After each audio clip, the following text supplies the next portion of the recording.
Hello बच्चों, स्वागत है आप सभी का मेरे प्यारे से YouTube channel one shot bio में। तो बेटा आज की क्लास में हम करने वाले हैं क्लास 7 का 8 चैप्टर रिप्रोडक्शन इन प्लांट। क्या पढ़ना बच्चा? Reproduction in plant. तो रिप्रोडक्शन इन प्लांट स्टार्ट करने से पहले हम सबसे पहले ये जान लेते हैं कि रिप्रोडक्शन आखिर में क्या होता है।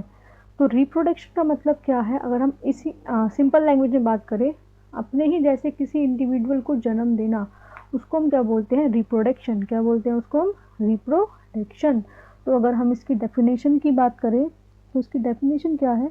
रिप्रोडक्शन क्या है? The production of new individual from their parents is known as reproduction. क्या बोलते हैं उसको? रिप्रोडक्शन। यानी कि प्रोडक्शन होना नए इंडिविजुअल की उसके पेरेंट्स के थ्रू, उसको हम बोलते हैं रिप्रोडक्शन। बेटा ये तो बात हो गई ह्यूमन बींग की। अब ये जो है कैसे पॉसिबल है प्लांट में, but how they plant reproduce, plant कैसे रिप्रोड्यूस करते हैं ये हमको पढ़ना है। तो प्लांट कैसे रिप्रोड्यूस करते हैं, इसे पढ़ने से पहले हम क्या देखेंगे कि हमने जो है प्लांट के पार्ट्स को देखना है कि प्लांट के जो है पार्ट्स क्या क्या हैं। तो प्लांट के पार्ट्स को हमने दो कैटेगरी में डिवाइड किया गया है। पहला है इसका वेजिटेटिव पार्ट्स, दूसरा है इसका रिप्रोडक्टिव पार्ट्स। पहला क्या है? वेजिटेटिव पार्ट्स, और दूसरा है इसका रिप्रोडक्टिव पार्ट्स। वेजिटेटिव पार्ट्स क्या है? वेजिटेटिव पार्ट्स में क्या क्या आता है? इसके रूट्स, स्टेम्स, लीव्स। और रिप्रोडक्टिव पार्ट्स में क्या आते हैं? इसके फ्लावर। क्या पढ़ा हमने? प्लांट के हमने पार्ट्स देखे, दो पार्ट्स में कैटेगराइज है, वेजिटेटिव पार्ट और रिप्रोडक्टिव पार्ट। वेजिटेटिव पार्ट क्या है? Root, stems, leaves. Reproductive part क्या है? फ्लावर। क्या है रिप्रोडक्टिव पार्ट हमारा? फ्लावर। तो बेटा प्लांट जो है रिप्रोड्यूस करता है, different way of method use करता है, तो वही हमने देखने। There are different modes of reproduction, different modes हैं रिप्रोडक्शन के प्लांट्स में, जो हम इस चैप्टर में पढ़ने वाले हैं। तो there are several way by which plant reproduce, इसमें से हमने these are categorize into two types, जिनको हमने दो टाइप्स में कैटेगराइज किया हुआ है। पहला है सेक्सुअल और दूसरा है एसेक्सुअल। क्या है बच्चा?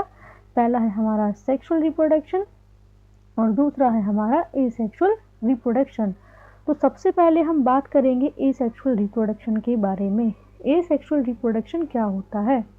तो इन एसेक्सुअल रिप्रोडक्शन जो नया प्लांट होगा वो ऑब्टेन होगा विदाउट प्रोडक्शन ऑफ सीड। ये पॉइंट आपको याद रखना है बच्चा। जो एसेक्सुअल रिप्रोडक्शन होगा वो बिना प्रोडक्शन ऑफ सीड्स के होगा, उसमें कोई प्रोडक्शन नहीं होगा सीड का, ठीक है? Without production of seed. Asexual reproduction का ही एक पार्ट है हमारा वेजिटेटिव प्रोपगेशन, वो हमने पढ़ना है। वेजिटेटिव प्रोपगेशन क्या है? It is a type of asexual reproduction, ये भी एक टाइप है एसेक्सुअल रिप्रोडक्शन का, ठीक है?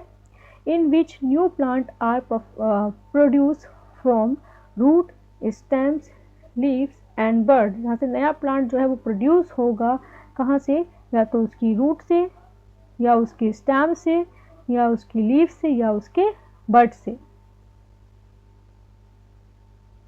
यानी कि reproduction through the vegetative parts of a plant, it is known as vegetative propagation.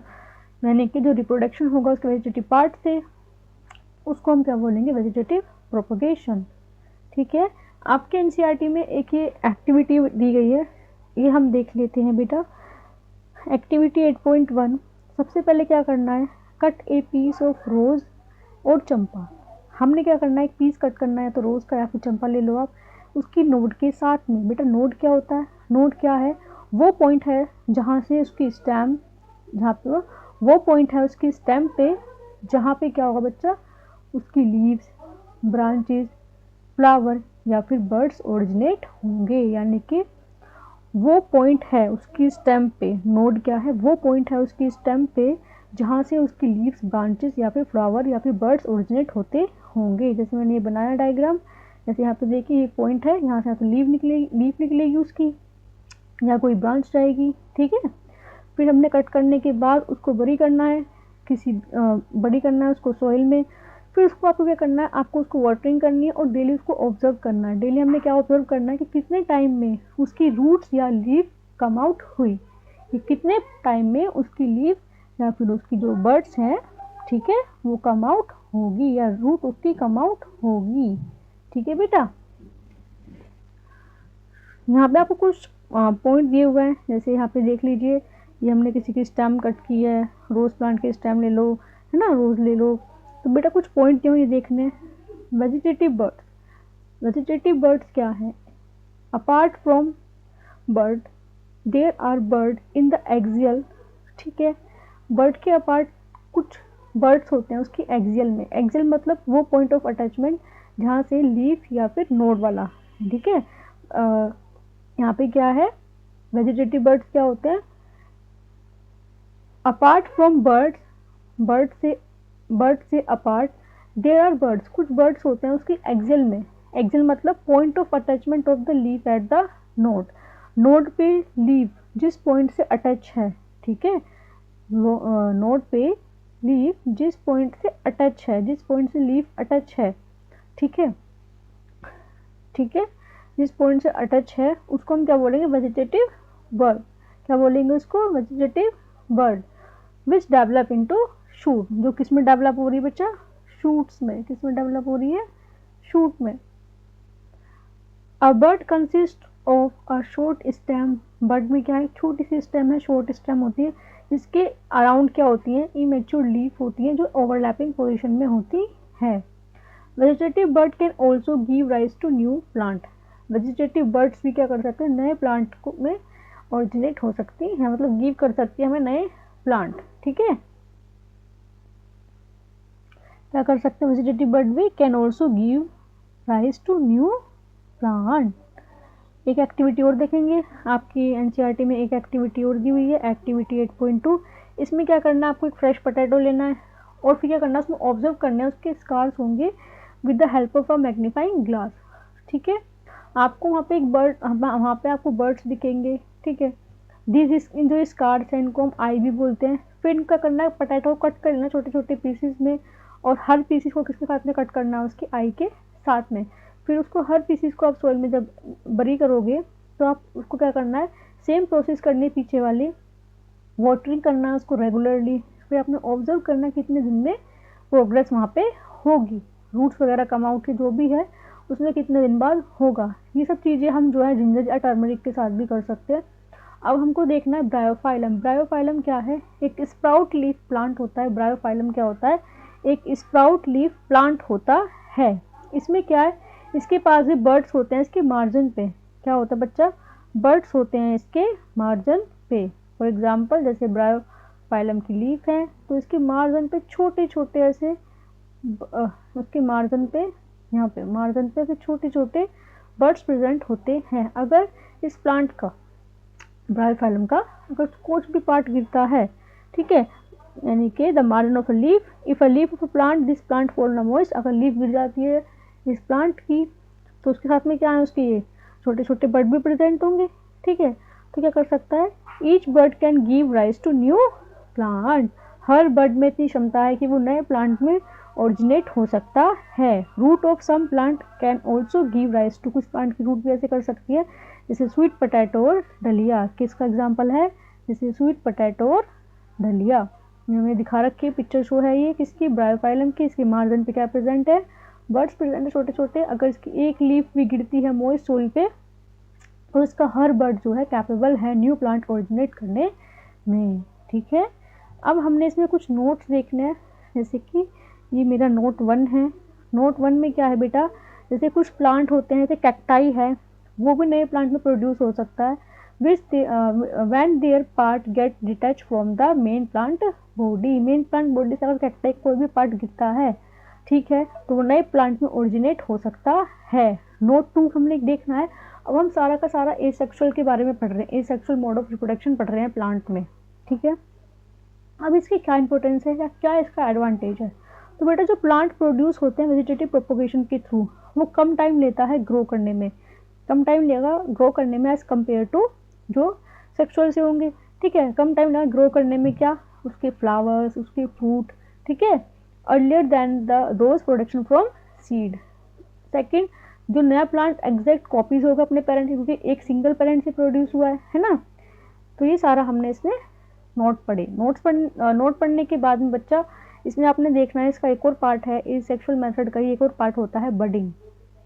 Budding क्या है, An asexual method of reproduction when a new organism grow as an outgrowth or bud from the parent organism. उसके parent organism से, मान लो ये hydra का example लेता है, hydra है तो क्या होगा, एक आउटग्रोथ होगी या फिर एक बर्ड ऑरिजिनेट होगा पेरेंट बॉडी से, ये पूरा का पूरा मेच्योर हो जाएगा, टोटल सेल में कन्वर्ट हो जाएगा, तो क्या होगा, ये पूरा का पूरा एक न्यू हाइड्रा बन जाएगा। यानी कि an asexual method of reproduction when a new organism grow and originate outgrowth or bud from the parent organism, the bud develop into a new identical individual। इसके आपने एग्जाम्पल दे रखे हैं यहाँ पे हमें, जैसे हाइड्रा जो कि एक स्मॉल फ्रेश वाटर एनिमल है, और दूसरा है हमारा ईस्ट जो भी क्या है, एक फंगस है। क्या बेटा पढ़ा हमने, हाइड्रा और ईस्ट। ये हमें दिखा रखी पिक्चर यहाँ पे देखिए, ये हमारा क्या है, ईस्ट है, ये हमारा हाइड्रा है।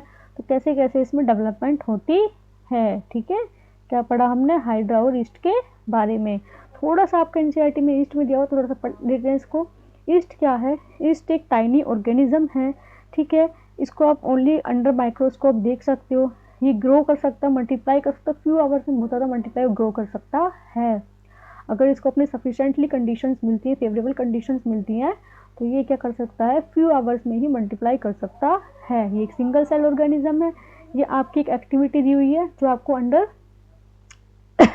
डिमॉन्स्ट्रेटेड बाय टीचर करनी है, ठीक है। क्या करना है इसमें, take a piece of yeast cake या फिर ईस्ट पाउडर लेना है बेकरी से या फिर केमिस्ट शॉप से, फिर उसका एक पिंच लेंगे ईस्ट का और इसको एक कंटेनर में डाल के कुछ वाटर के साथ में इसको अच्छे से शेक करो, इसे मिलाओ अच्छे से, इसका एक सॉल्यूशन बना लो। सॉल्यूशन बनाने के बाद में हमने क्या करना है, इसमें एक स्पून फुल शुगर डालनी है, फिर इसको अच्छे से दोबारा से शेक करो, ठीक है। शेक करने के बाद इसको क्या करना है, इसको वार्म पार्ट में रखना है रूम के। फिर कुछ टाइम बाद या कुछ घंटों बाद आप देखोगे, जब आप इसकी एक ड्रॉप निकालो, ठीक है, आप थ्रू मैग्नीफाइंग ग्लास के थ्रू इसमें आप इसमें क्या करो, ड्रॉप लो इस लिक्विड की ग्लास स्लाइड पे, और आपको एक माइक्रोस्कोप के अंदर देखेंगे। जब ऑब्जर्व करेंगे तो हमें क्या दिखाई देंगी, बहुत सारी formation of new yeast cell की दिखाई देंगी। क्या करना है, हमने एक स्पून फुल ईस्ट लेना है। उसको लेने के बाद में हमने क्या करना है, स्पून फुल ईस्ट लेने के बाद में हमने क्या करना है, उसको एक कंटेनर में डालना है। कंटेनर के डालने के बाद में उसके अंदर एक स्पून फुल हमने शुगर मिलानी है। शुगर मिलाने के बाद में हमने उसमें क्या करना है, उसको अच्छे से शेक करके उसको एक वार्म पार्ट में रखना है रूम के। फिर कुछ टाइम बाद अगर उसके हम एक ड्रॉप भी निकाल के देखेंगे अंडर अ ग्लास स्लाइड, ठीक है, ग्लास स्लाइड के निकाल के देखेंगे अंडर अ माइक्रोस्कोप, तो हमें क्या दिखाई देगा, उसकी बहुत ज़्यादा मल्टीप्लिकेशन दिखाई देंगी। अब हमें ये दिखा रखा है कि बडिंग प्रोसेस कैसे होता है ईस्ट में, ये हमने देखना है। Budding process in yeast. Bud क्या था, the small bulb like projection coming out from the yeast, उसको हमने क्या बोला, बड। या किसी से भी निकलता है small projection like from hydra yeast, उसको बड बोलते हैं। The bud gradually grow and get detach from the parent. ये ग्रो जैसे ही ग्रो होगा ये अपनी पेरेंट बॉडी पर डिटैच हो जाएगा और नए ईस्ट सेल में कन्वर्ट हो जाएगा। The new yeast cell mature and produce more yeast cell. अब वो भी यही करेगा, मैच्योर होगा, नए ईस्ट सेल में नए ईस्ट सेल को जन्म देगा। Sometimes another bird arise from the bird. क्या होता है, जो ये बर्ड निकलते हैं इसमें से कुछ ना कुछ बर्ड्स निकल आते हैं और एक चैन टाइप में बना लेते हैं, चैन ऑफ बर्ड्स बना लेते हैं। If this process continue a large number of yeast cell are produced in a short time, मतलब बहुत कम समय में बहुत सारे ईस्ट बन सकते हैं या बन जाते हैं, ठीक है। इसके बाद में हमें एसेक्सुअल पे हमने क्या पढ़ना है, फ्रेगमेंटेशन। क्या पढ़ना है बेटा, फ्रेगमेंटेशन। फ्रेगमेंटेशन रिप्रोडक्शन क्या होता है, fragmentation reproduction is an asexual method of reproduction. ये भी क्या है, एसेक्सुअल मेथड है रिप्रोडक्शन का। When an organism body break into 2 और मोर पीसेस, ठीक है, जहाँ पे किसी भी ऑर्गेनिज्म की बॉडी जो होती है वो 2 या 2 से ज़्यादा पीसेस में कट जाती है, जिसके हर पार्ट को हम फ्रेगमेंट बोलते हैं, जो नए इंडिविजुअल में ग्रो हो सकती है। कंप्लीटली नया इंडिविजुअल जेनेटिकली आइडेंटिकल होगा अपने पेरेंट्स से। जेनेटिकली क्या होगा, आइडेंटिकल होगा अपने पेरेंट्स से। You might have seen slimy green patches in ponds. जैसे हम पॉन्ड में काई सी स्लेमी से जम जाती है, ठीक है। कोई भी स्टैग्नेंट वाटर हो, रुका हुआ पानी है, वाटर बॉडीज है, वो सब क्या होती है हमारी एल्गी, क्या होती है, these are algae. When water and nutrients are available, जैसे इनको वाटर और न्यूट्रिएंट्स मिलेंगे, ठीक है, ये ग्रो करेगा और मल्टीप्लाई करेगा रैपिडली, किसकी कौन सी प्रोसेस के थ्रू, फ्रेगमेंटेशन। तो आपको एग्जाम्पल याद रखने हैं कि फ्रेगमेंटेशन में एल्गे का एग्जाम्पल है, एग्जाम्पल पूछे जा सकते हैं बेटा। हाँ, एक बात और, अगर आपको इसकी क्वेश्चन चाहिए, important question, MCQ, assertion reason, तो आप लोग कमेंट सेक्शन में ज़रूर बताएं। एंड एल्गे ब्रेकअप इनटू 2 और मोर फ्रेगमेंट। अभी ये एल्गा क्या होता है हमने सब पूरी प्रोसेस पढ़ ली, 2 फ्रेगमेंट में कन्वर्ट होगा वो। इन these fragment or piece grow into new individual. This process continue and they cover a large area in a short period of time. ये प्रोसेस कंटिन्यू चलती रहती है और वो क्या करते हैं, शॉर्ट पीरियड में ही बहुत सारा लार्ज एरिया क्या कर लेते हैं, कवर अप कर लेते हैं, यानी कि शॉर्ट उसमें ही शॉर्ट पीरियड ऑफ टाइम में है लार्ज एरिया कवर अप कर लेते हैं। ठीक है, अब हमने क्या पढ़ना है, अब हमने पढ़ना है स्पोर फॉर्मेशन। बेटा इसके नाम से पता चल रहा है इसमें क्या बनेगा, स्पोर। ये भी क्या है, ये भी एक एसेक्सुअल मेथड है रिप्रोडक्शन करने का प्लांट्स में। Spore formation it is a type of asexual reproduction where a parent organism produce many tiny reproductive unit, जिनको हम क्या बोलते हैं, स्पोर्स। क्या बोलते हैं उनको, स्पोर। स्पोर फॉर्मेशन में क्या है, ये भी एक एसेक्सुअल मेथड है रिप्रोडक्शन का, जहाँ पे जो है पेरेंट ऑर्गेनिज्म जो है प्रोड्यूस करते हैं छोटे छोटे रिप्रोडक्टिव यूनिट, जिनको हम क्या बोलते हैं, spores. Spores are enclose in a protective sac, जिसको हम क्या बोलते हैं, स्पोरेंजियम। क्या बोलते हैं इसको हम, स्पोरेंजियम। हर स्पोर के बाहर एक प्रोटेक्टिव लेयर होती है उसकी, हर स्पोर के बाद बाहर, उसको हम क्या बोलते हैं, स्पोरेंजियम, जो उसको प्रोटेक्ट करके रखती है। ठीक है, in chapter 1 you learn that fungi grow on bread from spores which are present in the air। जैसे कि हमने कुछ देखना है, ऑब्जर्व करना है। Observe the spore in the cotton like mesh on the bread. जैसे आपने देखा हो कुछ जब ब्रेड खराब हो जाता है, सड़ जाता है, फंगस लग जाती है, तो कॉटन लाइक मैश उस पर डिपोजिट होता है। व्हेन स्पोर आर रिलीज्ड, जब ये स्पोर रिलीज होती हैं, they keep floating in the air. ठीक है, इतने लाइट वेट होते हैं बेटा, ये फ्लोट करते हैं एयर में। As they are very light weight they can cover long distance, long distance भी कवर कर, बहुत ज़्यादा लाइट वेट है इनका तो लॉन्ग डिस्टेंस भी कवर अप कर सकते हैं। Spores are asexual reproductive bodies, each spore is covered by a hard protective coat withstand unfavorable conditions such as high temperature and low humidity। बेटा हर स्पोर के बाहर एक प्रोटेक्टिव लेयर होती है इसकी, जो इसको अनफेवरेबल कंडीशन जो होती है उसकी, उससे इसको प्रोटेक्ट करके रखती है। जैसे बहुत ज़्यादा हाई टेम्परेचर है, लो ह्यूमिडिटी है, ताकि ये बहुत लंबे समय तक सर्वाइव कर सके। जैसे ही इनको फेवरेबल कंडीशन मिलती है तो स्पोर क्या होता है, जर्मिनेट हो जाता है। क्या होता है, स्पोर जर्मिनेट हो जाता है नए इंडिविजुअल में। जैसे हमने देखा गर्मियों में क्या होता है, खाना अगर आप बाहर बहुत जल्दी खराब हो जाता है, फंगल इन्फेक्शन होते हैं। तो ऐसा क्यों होता है कि बच्चा जो स्पोर है वो आसपास, फंगस के जो स्पोर हैं वो आसपास घूमते रहते हैं। जैसे ही उनको अपनी फेवरेबल कंडीशंस मिलती हैं वैसे ही सेटल डाउन होते हैं, वहाँ जाकर अपना रिप्रोडक्शन करना स्टार्ट कर देते हैं। जैसे कि इसमें कुछ एग्जाम्पल दिए हुए हैं हमको, plant such as moss and ferns are example of spore formation. ठीक है, जैसे मोस और फर्न्स हैं, ये किसके एग्जाम्पल हैं बेटा, स्पोर फॉर्मेशन की। किसके एग्जाम्पल है ये, स्पोर फॉर्मेशन। जैसे हमें कुछ ये डायग्राम देख लीजिए आप, जैसे हमें दिखा रखा है, स्पोर है, ठीक है, इसके अंदर छोटे छोटे स्पोर भरे हुए हैं, स्पोरेंजियम। ये जो लंबा सा इसका तार है धागे लाइक में, इसको हाइफे बोलते हैं। ठीक है, तो ये सारा हमें दिखा रखा है। तो बेटा आज हमारा ये ख़त्म होता है एसेक्सुअल, हमने पूरा कंप्लीट कर लिया है। एसेक्सुअल रिप्रोडक्शन क्या होता है, कितने टाइप्स हैं इसमें, क्या क्या हमने पढ़ा है, फ्रेगमेंटेशन क्या है, बडिंग क्या है, तो बाकी का हम पढ़ेंगे नेक्स्ट क्लास में। अगर आपको वीडियो अच्छी लगी हो या आपको कोई भी कमी लगी हो तो आप मुझे कमेंट सेक्शन में ज़रूर बताएं। जब तक के लिए बाय बाय।